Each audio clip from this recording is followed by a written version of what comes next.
Hello, I'm Sean, and welcome to a Magic the Gathering Instructo-Pod.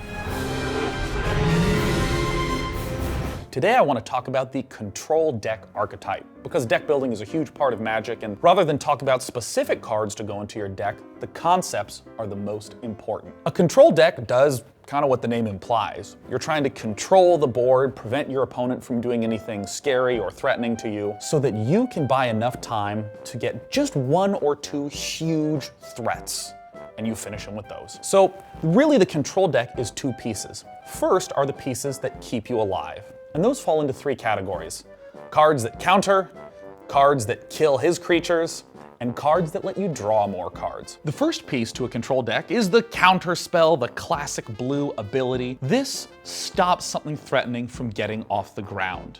Classic example is something like Cancel or Dispel. If your opponent does manage to get one of those big threatening creatures out, that's where the second piece comes in, which are removal spells. A lot of black spells, say destroy target creature. These two in combination, countering and removal, make any threat your opponent tries to put out go away. This leads us to the third piece, card drawing. You need the removal, you need the counters, and most importantly, you need some way to end the game. The best way to do that is to draw as many cards as you can and try to find them. The entire second half to the deck doesn't ever really take up that many cards in your deck, maybe even as few as 2 to 4 slots. This is a finishing card. This is a tool that you will use to end the game. And of course, notice how all the pieces that let you stay alive can protect your big threat at that point. He tries to play a spell to kill your huge creature and you counter it. He plays a creature that will kill your creature, you remove it. And that is the general concept behind a control deck.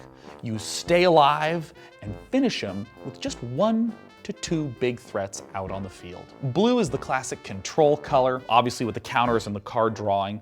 Black and white, I would probably call the secondary control colors. They have a lot of the good removal that you need and definitely a lot of the good finishers. Thanks for watching this Instructo-Pod on the control archetype.